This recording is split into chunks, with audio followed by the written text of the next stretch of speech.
All right. I'm here with Josh Gould, and he is the CEO at The Big Word. How's it going, Josh?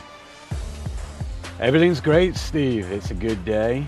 Thank you very much for having me on your show. Yeah, I'm excited to get into your multiple successes and your ventures. But before we start, let's talk about your background. Like, how did you get your start?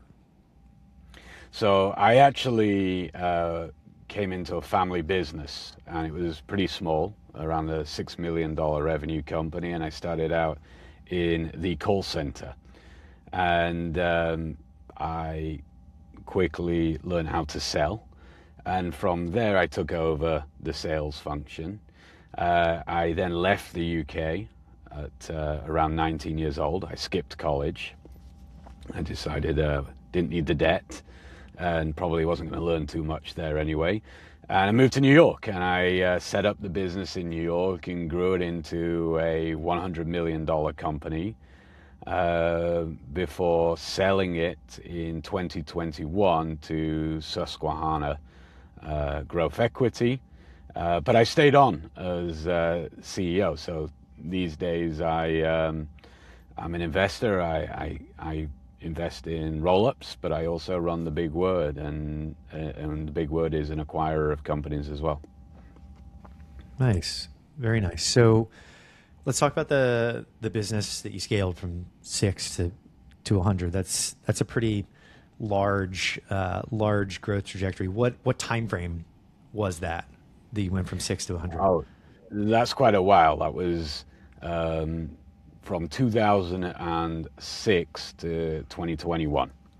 Okay. So you're talking a good 15 years. It was entirely bootstrapped. We didn't have any outside investors. To use a footballing analogy, it was a game of inches every single year. Yeah.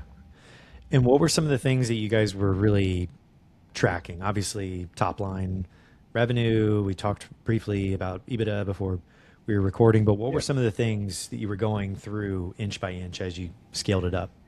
So for the majority of that, if I'm being honest, Steve, I know what the answer's supposed to be, but I always like these podcasts that give you real answers and not what everyone wants to hear. It was growth at all costs. We were growers, we were entrepreneurs. It wasn't about making lots of money. Whatever we had, we spent. And, I went from 2013 to 2023 without taking any salary increase. Now, don't forget, I started out very junior. My home, despite the company making many millions of dollars in profit, my home was filled with secondhand used furniture. Because when we bought the house, we had no cash left over, to fill it with furniture. So it was a nice house, but and I'm not complaining, but literally every penny went back into hiring people. And then it was top line revenue. And we're a tech-enabled company selling predominantly language services to governments and organizations like Google, who are, their revenue is the size of many countries' GDPs. And when we won contracts, I'm embarrassed to say this, Steve, but back in the day, we didn't even know if we could make money on them or not. We just wanted to win, we wanted to grow, we wanted to capture market share. Now, as we went along in that journey and realized it's not actually that fun just growing and not making money, and it's not that clever either, we started hiring what I would consider the adults to come in.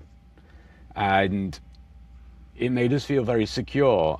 And what I would say is we went too far that way and growth stopped, or it certainly slowed down. And we started making money, but we stopped growing. And then there was, and I would say that's really in around 2016, 2017. And then we found balance and an equilibrium for us to go on, where you're really looking at a profit and loss in the way that a buyer's looking at profit and loss. So you want to see top line growth year in, year out. You can't make $1 million of profit on $500,000 of revenue. And revenue is the best barometer for what's going to happen to profit long term. So if you see revenue shrinking but profit going up, that might happen for a few years, but in the end, eventually it's going to stop going up. So you got to look at revenue, and I don't want to undersell or underplay revenue, but you can be like us. We were probably busy fools for too long, and we started then looking at gross margin. And gross margin is a bit like Christianity or any other religion. It depends whose beliefs it is. What do you take out of? There's no strict definition of how to calculate gross margin in most businesses. And there's a lot of poetic license. So we at first used to use a very safe version of gross margin, which is we buy it for X and we sell it for Y, and that's gross margin. And then we realized that we need to re-engineer all these files, and we need to spend lots of money on building out APIs and maintaining APIs for certain clients that maybe we're getting a lot of the revenue from Adobe Experience Manager for one client, but on another client it was Google Toolbox. So you start to then become more sophisticated in gross margin and net margin and EBITDA. And so we by the time I think we got to like 2017 or 2018, I'd left the company for a short while, started my own business, which is a whole other story, doing similar things but in war zones. It was and more people based. So it was a contingent workforce business. I then ended up rolling it back into this business, and I really learned there how to make money, not just to grow business. And by the time we rolled it in 2017, we had got much better understanding cost basing and forecasting and wind tunneling out kind of the future, and understanding how inflation is going to affect the business, how unemployment affects the business, how supply chain management really works. And that makes your business acquirable. And there are a lot of businesses out on the market today that are for sale that are going to sell for fractions, not even 10% of what they could, simply because they're not being run to sell. They're not being run as assets. They're being run to generate cash, or they're being run to generate growth. A lot of owner operators have their reasons for owning a business. Sometimes it's the freedom. But unless you view your business as its own product, and a product that you're only able to sell once in most scenarios, then it becomes very hurtful and harmful to the valuation of the business. So that's what we started doing around 2017. We started looking at it as if we're a private equity company. Before that, it was full of family friends and people that were being paid just because we'd known them for so long, and people were being overpaid because we liked them more than others. Typical family business stuff. But when COVID hit in 2020, we lost 47% of our revenue overnight, and we had no rich uncle. I think we were probably the rich uncle, but with hundreds of thousands of dollars of daily costs, fixed costs in the business. It was a hell of a wake-up call. So we started looking at it then as a private equity business and really running lean. And it wasn't long after that we got a lot of interest, and we actually took one of the unsolicited offers. It was a good offer, and they've been a great partner of mine ever since. We sold 75% of the company, and my family still own 25% of it. Nice. And the next segue was going to be into preparedness, but I think you answered a lot of questions of how to prepare there. Kind of thinking like a private equity firm, and a lot of people listening to this that are operating currently sometimes will ask like, "Hey, how can I prepare today?" So maybe we could just do like a quick couple bullet points of what are some things that people could do today if they're not thinking like a PE firm, or maybe they're nowhere near that scale that you were at. What are some tips that you could give them? Yeah, so number one tip is, if you're a material sized company, so anything over say $5 million, you really need to be looking at hiring a CFO. And I don't mean a CFO by title, because the big word had CFOs in, but they were really financial controllers. You know, people that are looking after your credit control and your invoicing and your tax returns. You need a really good CFO who can manage costs, who can manage revenue, who can build out a data room for you. Because when you sell your business, you're going to be asked to put something called a data room together. And that data room is going to be much more data than you even knew you could ever come up with. So CFO, I would say, should be high up on your shopping list. The other thing is it's a mindset change. So here's another bullet point. If you think you can get, say, 20 times cash, you know, or let's say 3 times revenue, or whatever you're looking at, but ultimately all businesses are valued as a multiple of cash. Even if someone says it's 3 times revenue, I guarantee you, whoever has acquired you has looked at your forecasted cash flows, and that's how they've really valued you. So if you think you're going to get 10 times cash or 20 times cash, look at every penny you spend on that basis. So if you're flying off to Europe to a meeting and you're going business class, that's going to cost you around $7,000 from where I'm based. And you're going to get 20 times. That plane ride just cost you $140,000, you know, if you're selling this year. If you've got an assistant that's being paid $65,000 a year, and you're not utilizing AI, but you really like this assistant, you know, you got to think about it. It might be fine, and you're the owner, and you can decide what to do. But that person's costing you at 20 times. It's costing you I'm putting myself on the spot, but $1.3-ish million for your $65,000 a year assistant. So look at cash as a multiple of whatever you think you're going to be able to sell your company for. The other thing is, and this is a big one, and it's one that gets ignored by the best of the best. Don't sell your business when you need to sell it. Sell it when you don't want to sell it. And the reason is this: buyers don't want to buy something that they feel isn't, you know, on its way to the peak. They don't want a business that's peaked. Imagine you're flipping houses. Do you really want to go into a new build? No. You want to buy the S-hole, right? The place that needs new flooring, new walls, new kitchens, new bathrooms. So you don't need a perfect business, but you don't want to sell a business that's already peaked and on its way down. Most people don't sell a business then. They sell it either, you know, sometimes for medical reasons, so they absolutely must, and that's well sensed by buyers in the market. Maybe they're getting divorced and they've got to pay off their husband or wife. And that's another big reason people sell a business. But most people sell them because they actually believe that their money is going to do better outside the business than inside. And buyers are astute. They know this. So don't sell a business when you need to. That means you've got to look at your business now, and if it excites you and you really believe in it, then you've got to assess, do I want to go through a whole other cycle, which could be 5 to 7 years, maybe even longer? Or is this the right time to at least sell part of the business? You don't ever have to sell the whole business. You can take some cash off the table. And I guess very much related to that is, you need 3 good years.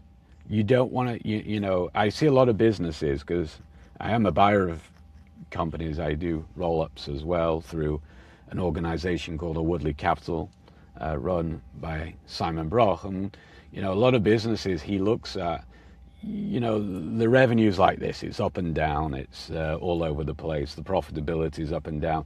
You want to have 3 good years of growing revenue, growing gross margin, and growing profitability. And if you can show that, you are probably going to get double to triple than what you would get otherwise. I know it sounds insane. And gone are the days where you can sell a business on a promise. You know, there are so many businesses that people come to me and they're like, you know, we're pre-revenue, and or we've been going 5 years and we're only at $1 million, but I'm putting a $15 million valuation on it, even though I'm losing $500,000. How am I supposed to, you know, look at that? In the past, it was like hot potatoes. You would buy into these because someone else is going to buy into it, and all you had to do was get that, loss halved and the revenue up, and you could pass that hot potato on. But you know, it still happens, but it's not a good strategy. So I guess Mm-hmm. those are the key bullet points. In summary, sell a business that's doing well, that's on the up at revenue, gross margin level, and profit level. And when you sell it, pay to sell it. That means have a great CFO or have a great IB, an investment bank. Brokers are not typically, I'm sure you got a lot of brokers that will send me hate mail, but they're like real estate agents, or real estate brokers. They're going to put it online for you. They're going to help you a little bit. They're going to advise you slightly, but do the work yourself. There's nothing wrong with using a broker. There's nothing wrong with, sometimes you need that middle man, but look at them as a real estate broker. A real estate broker is not going to come and renovate your house for you. It's not going to add loads of value through investing long term in it. They're going to come in at the very end, and they're going to help you maybe maximize your upside by a few percent. Your job as an operator is to 3x, 4x your own outcome. And Mm-hmm. then I guess here's the bonus one. While I'm at it, think about taxes ahead of time. I sold my business. I was living in New Jersey, and then a year later came to live in Florida, and I lost millions of dollars by being 1 year late and also buying my home at the top of the market. Be mindful, you don't get what that top line number is for your business. Have a look at what you're actually going to get, and tax is a huge one. So, and most buyers will structure a purchase of your business in a way that's tax efficient for you. As long as it's not costing them any more, they will do that. So don't just hire a broker, don't just hire a CFO, but hire a really good tax accountant and figure out, how to minimize. I'm all for paying tax. I'm not a socialist, but I believe in the tax system, and we need to pay taxes in order to have services, police, schools, everything else. But that doesn't mean I want to pay more tax than I have to. These loopholes aren't there by accident. It wasn't like, everyone's really dumb who writes policy and law. Of course, they're left there to help you and to Mm-hmm. stimulate the economy. There And you go, I Steve. think it's a good segue into mistakes, because we kind of started mentioning some, and I do really like the thinking in multiples concept. That's a really well articulated way of thinking about the sort of costs coming into selling. I think that's really important to think through. So, what are some of the mistakes that you've seen people make in deals that maybe you've made when you were doing the deal? Just because I think mistakes are super important. Okay, so I think there's two huge mistakes that people make, and I've made them both. And I've made them both more times than I would ever admit publicly. But number one is, and it's very much related to what I've already said, start selling your business years before you actually want to sell it. What I mean by that is prepare it. Have everything in place. Start making sure you've got a monthly P&L. Start having board meetings, even if it's with your wife or your husband or your mates that are advisors. Start documenting so you've got a track record of what you said you're going to do and you're actually going to do. If you've got all the client relationships, don't, because you're a single point of failure. You're actually not being accretive to value. Everyone likes to say, hey, my clients love me, they need me, they would never work without me. Well, that's a turn off to a buyer. You don't want all the executive relationships. You need to build out your teams. The business should be able to live without you very successfully for at least 90 days. And if it can't, it's not sellable. So start at least 3 years before you really want to sell it. And be honest with yourself. It's very hard to say, yeah, I don't really need this Class A office space. Class B or C will do if I want to sell it in a few years. Because it's, going to a buyer and saying, I really wanted a very expensive office around the corner from my house. I want it as an ad back, they're probably going to say, well, I'm not going to take that risk. What happens if people don't want to work in a Class B or C office space? And that brings me on to the second one, and that's ad backs. So for those who aren't familiar with an ad back is something that, most businesses are valued, like I say, from cash flow, but they don't really get talked about from a cash flow perspective. It's usually a multiple of EBITDA or a multiple of revenue. And EBITDA after cash flow is the next big one. So you can have these adjusted earnings before interest, tax, depreciation, and amortization. And I hope I'm not getting too technical, Steve, but I know your audience is pretty smart. So what clever businesses do, and private equity do, is they add lots of stuff back to pump up the EBITDA to make it bigger. And what you'll typically find, because I buy businesses off private equity, their add backs are usually around 20% of all EBITDA is a good rule of thumb. So they'll say, I give you an example. The owner has a Mercedes on the business. He doesn't, when you take over the business, you don't need the new CEO that you're going to hire to run it doesn't need a Mercedes. Or another one is that you spend $100,000 in renovating your new office space. Well, that'll be an add back. It gets adjusted out because it's a one-off cost. Or maybe there's a lawsuit against your business and there's a $500,000 fee. That can be adjusted out of your EBITDA for the sake, because it's going to be paid 1 year ever. It's not indicative of. So think about EBITDA as kind of a measure of profit. It's a proxy for cash flow. And then the adjustments are really saying, when everything is normalized, next year, this is what EBITDA is going to look like. So, when we came to sell our business, we didn't really do this. We looked at EBITDA and said, okay, this is what the accountants and the CFO says is EBITDA.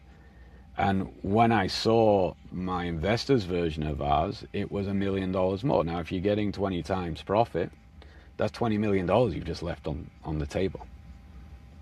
So, again, in summary, make sure you're selling your business well before you need to sell it. Preparation is key, and it's a mistake that I've made. It's a mistake most people make. And the second is, put your ad backs in. But you can't put them in the year you're going to sell it, by the way. You've got to have this track record for all 3 years.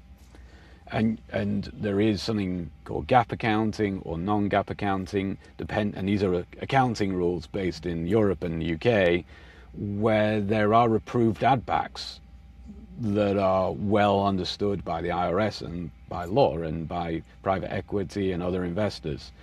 So, in this day and age, you can go onto ChatGPT and figure out, or Gemini and Google what I'm talking about.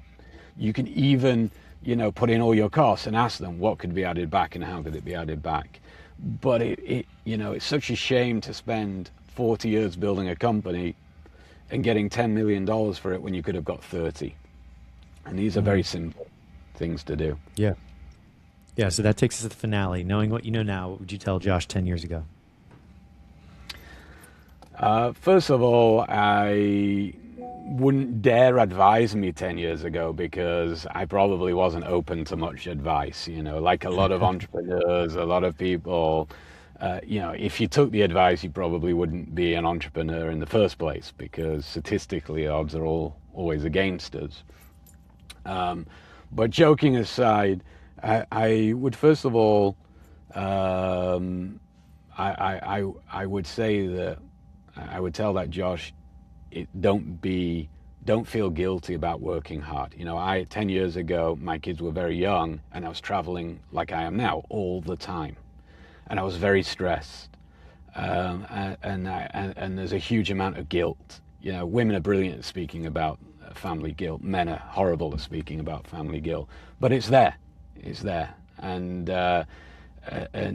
because of all of that work, I've been able to provide a life for my kids and a safety net for my kids that I never imagined that I would be able to do so, whether it be schooling, whether it be tutors, whether it be summer camps. So, I hope that if you have listeners that share this guilt and share this feeling, I would say don't be guilty. You're providing, and there's this obsession right now with work-life balance. It doesn't exist. It doesn't. It might exist if you're on minimum wage or a low-paid staff member, but it doesn't exist once you get into middle management. You're expected to do what it takes, and it's really, really hard. The other thing I would say is don't hang on to mediocrity. I've kept staff members and people and products and investments because they've been, I've had them so long, I've known them so well, and I've got comfortable with them. And eventually it comes to a head, and you have to cut ties. And every time that's happened, a year later, I'm like, oh my God, I should have done that 3 years ago. So, I hope you've got a listener who's like thinking about cutting a client. I've cut clients. I used to have a big client in New York, and we always lost money on them. But we would con ourselves. We would say, well, they're paying towards overheads, and they're paying towards the R&D and the development. And the big word has 90 software engineers. And we would convince ourselves we would find reasons to keep it, or it's going to cost more to get rid of. Don't think like that. All of that is weight. And you are a trailblazer, and you're moving forward at pace, but you're carrying this weight. So whether it's people, whether it's clients, whether it's supply chain, don't carry weight. I carried weight way too long, and now I'm pretty ruthless about not carrying any weight, whether it be a client, whether it be a stakeholder, or whether it even be a friend in my personal life. Fine, a friend goes through hard times, and you've got to be there for them. But don't carry dead weight for too long, because it weighs you down, and it's going to really harm your outcomes. And I try and finish on a great takeaway and bonus is do focus on outcomes. Most people running a business are focused on running the business day to day, but whether it's a profit outcome, whether it's a product development outcome, or whether it's an outcome to sell your business, focus on the outcome, not the process itself, and design then the processes around the outcome. Hopefully that's helpful to your audience, Steve. Yeah, that was great. That was fantastic. So that takes us to, what are you working on now, and where can people learn more? So, funnily enough, I just launched my own podcast called Execcraft. Nice. It's on YouTube.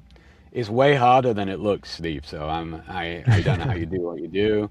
I find myself waking up at 4 a.m. trying to market it on Reddit, but it's essentially no BS advice, no theory. It's all stuff usually that I'm working on that week and screwing up, and then I figure it out and I record these.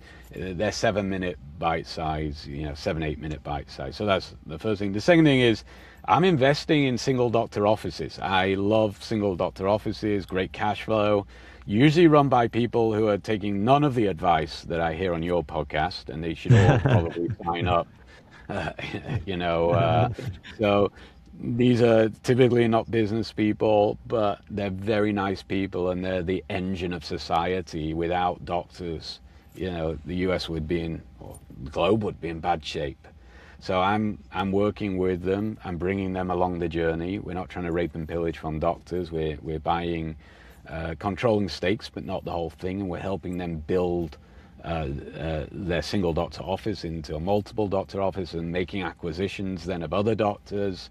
And that's through a company called Audley Capital. And I'm also building what I think is the greatest AI in the world through the big word. We have a clear mission, and that's to eradicate the final barrier of communication. And we're helping governments communicate with their populations. We do that every single day. We have 15,000 people in the big words workforce. So I'm busy, and then I'm being a dad as well, and a husband, and a friend, and a dog owner, and a fisherman. So, they say that you sleep when you're dead, and I think I may be pushing that a little bit too far, but connect with me, make my day, and subscribe to my podcast, but also make sure you subscribe to this one. Awesome. Awesome. Well, wherever you guys are listening on iTunes or Spotify, the links that Josh mentioned will be in the show notes. Thanks so much for coming on and sharing all your wisdom. Thanks, Steve. Thanks for having me.